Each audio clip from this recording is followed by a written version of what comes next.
Fala galera, tranquilidade? Vamos a mais uma aula das nossas funções trigonométricas. Agora nós vamos estudar especificamente cada uma delas. Vamos começar pela função seno, beleza? Função essa que foi estudada, com seus valores no ciclo trigonométrico, e agora nós vamos repassá-las basicamente para um gráfico, beleza? Então, vamos lá? Show de bola, galera. Então a gente vai começar com essa primeira, que é a função seno. Tá? A gente tem que lembrar que a gente está transformando os valores do ciclo trigonométrico, esses conjuntos de valores do ciclo trigonométrico, para um gráfico, beleza? Então, a gente vai estudar esse comportamento desse gráfico, para a gente verificar que ele realmente se comporta como uma onda. E aí vocês vão ver que ela realmente tem um período, ou seja, tem uma repetição. Beleza? Então, vamos lá. Vamos primeiro lembrar aqui da situação da função seno. Então, a gente vai ter aqui o nosso ciclo trigonométrico. A gente tem que o estudo do seno ele é verificado sempre no eixo y. Então, está aqui os nosso ciclo trigonométrico e nossos valores. Aqui é 0, aqui é π sobre 2, aqui é π, aqui é 3π sobre 2 e aqui é 2π. E depois volta tudo de novo. Beleza? Então, quando a gente tem aqui um valor de ângulo 0, na verdade, a gente tem esse carinha aqui. Fiz aqui um ângulo 0. Então, no ângulo 0, o meu eixo y nem subiu e nem desceu, certo? Então, o que nós podemos presumir nisso? Que o seno do zero é zero. Então, quando o meu ângulo é zero, esse valor de seno é zero. Bem, aqui nós vamos então, ter esse gráfico para fazer essa situação. No eixo y, nós vamos ter os valores que podem atingir esse eixo y. Tá? Lembrando que o raio do nosso ciclo trigonométrico é 1. Então, o valor máximo que você pode atingir é o valor do raio. Então, ou seja, é o valor 1. Show de bola? E, ao contrário, quando você está o mais baixo possível, o menor possível, você tem o valor do raio, só que negativo. Então, ou seja, menos 1. Então, essa é a primeira parte. Tá? O nosso eixo y vai ser contemplado ali pelos valores que ele pode atingir. Lembrando que os valores de seno e cosseno vão sempre ficar entre 0 e 1. A nossa função ela é limitada de uma função entre 1 e menos 1. Então, quando você tem aqui esse 1 e menos 1, beleza, nós montamos o eixo y. Agora a gente quer montar o eixo x, beleza? Para montar o eixo x, a gente vai ter que ter alguns ciclos. Tá? Começando primeiro pelo 0, tá aqui no nosso eixo, beleza? A partir daí, o nosso primeiro ponto de análise vai ser quando ela fizer essa 1/4 de volta e parar aqui, ou seja, π sobre 2, beleza? Então, o nosso primeiro ponto vai ser aqui, π sobre 2. Depois, a gente vai fazer mais um, que é quando der mais 1/4 de volta, ou seja, π. Então, mais um aqui, π. O próximo, quando der mais 1/4 de volta, que vai ser em 3π sobre 2, beleza? Então, aqui, 3π sobre 2. O próximo, mais 1/4 de volta, fecha o ciclo, que é 2π. Então, 1, 2, 3, 1, 2, 3, aqui, 2π. Beleza? Depois a gente pode continuar, E aí vocês vão reparar que esse gráfico vai ter esse mesmo comportamento, tá? Então, vamos lá. Quando o meu ponto, quando o meu ângulo é 0, o meu valor de seno é 0. Então, o primeiro ponto a ser analisado é esse daqui. 0 para o eixo x e também 0 para o eixo y. Ele não saiu do lugar ainda. Tá? Quando eu começo a estudar ele no comportamento do π sobre 2, ou seja, quando esse meu gráfico ele sai dessa região aqui, vou deixar ele ali mesmo, esse vermelho, e começo a estudar ele aqui agora, formando esse ângulo de 90 graus, ele está agora no valor o quê?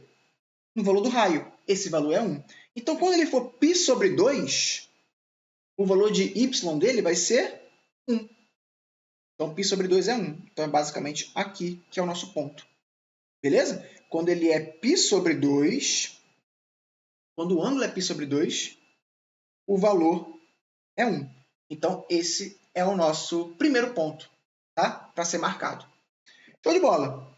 Quando eu venho agora para o próximo, que é saindo do π sobre 2 e chegando no π, a gente vai ter a seguinte situação. Agora, o meu ângulo está aqui, nessa posição, e ele, mais uma vez, nem subiu e nem desceu. Ele está no meio do eixo. No meio, ele é zero, beleza? Então, ou seja, ele volta para o zero. E é o π. Voltou para o zero.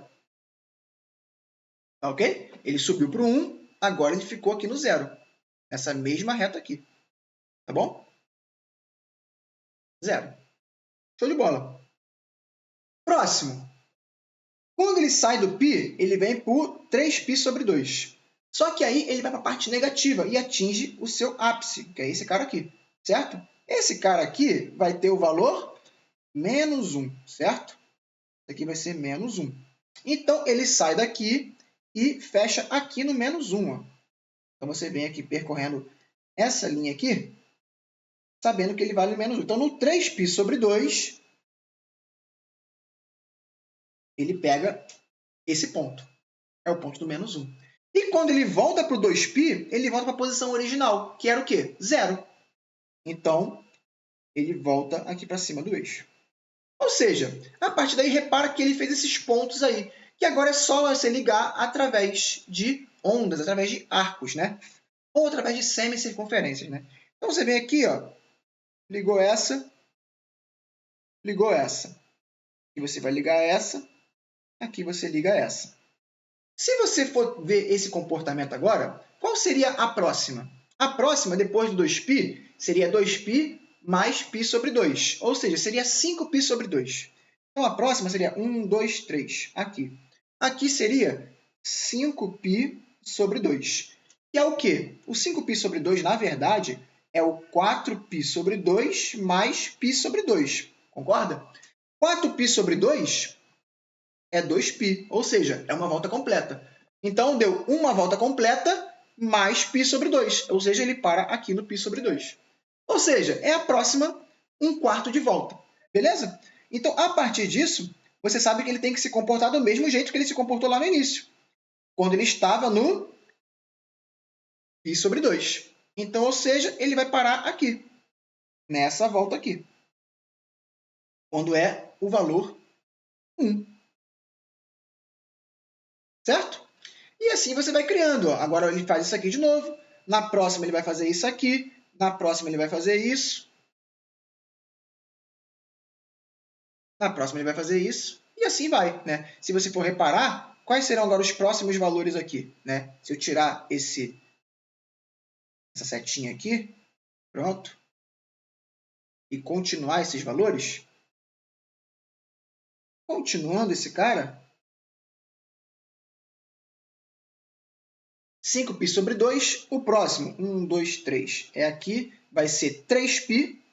Depois, 1, 2, 3, vai ser aqui, vai ser 7π sobre 2. Depois, 1, 2, 3, aqui, 4π.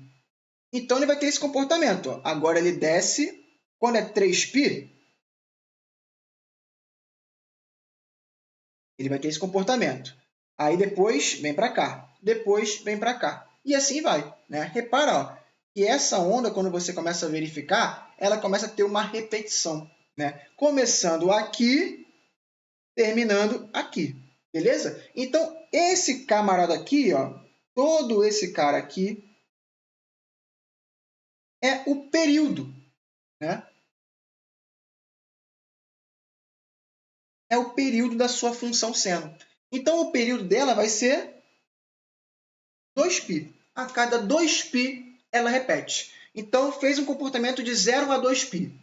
De 2π até 4π, ela faz o mesmo comportamento. De 4π até 6π, o mesmo comportamento. De 6π até 8π, o mesmo comportamento. E assim, de 8 para 10π, 10π para 12π, 12π para 14π, e assim sucessivamente. Tá bom? Isso aí acontece infinitamente. Beleza? Então, esse é o nosso período. A amplitude.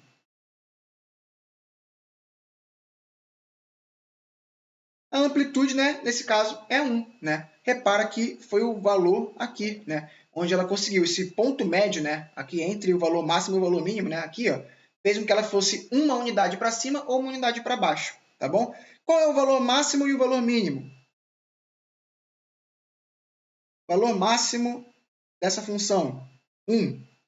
Valor mínimo, o menor que ela pôde foi menos 1. Né? Então, são situações que você vai pegando aqui com a nossa função seno. Repara que a função cosseno vai ter um detalhezinho diferente, né? Por quê? Porque agora o positivo e o negativo dela, né? Na função seno, o positivo é para cima, o negativo é para baixo, né? Então, repara que nesses valores positivos, que é entre 0 e π, os valores estão positivos, ó. São esses valores aqui. Esses valores estão todos em cima da reta. Quando foi para entre π e 2π, são os valores negativos. Repara que entre π e 2π, ficou os valores negativos. O próximo retorno vai ser entre 2π e 3π. Entre 2π e 3π, valores positivos. Entre 3π e 4π, valores negativos. Tá? Então, você vai ver que assim é o comportamento da função seno. Já a função cosseno tem valores positivos no primeiro e no quarto, que é à direita, e negativo à esquerda, que são o segundo e terceiro. Então, você vai ver que esse comportamento aqui do gráfico vai ter uma pequena mudança, tá? O comportamento de onda vai continuar, você vai ver que o período vai ser basicamente o mesmo, só que alguns pontos vão pegar em lugares especificamente diferentes. Beleza? Então, a partir daqui, você começa a ter uma situação de função seno. Repara que quando a gente for estudar a função cosseno, vão ter algumas situações um pouquinho diferentes. Beleza? Então, não sai daí. Espero você na próxima aula para a gente continuar e ver quais valores diferentes são esses quando a gente estudar a função cosseno. Depois, a gente estuda a função tangente e depois a gente vai ver algumas similaridades ali quando for multiplicar e ou somar essas funções. Beleza? Te aguardo aí. Não sai. Até breve.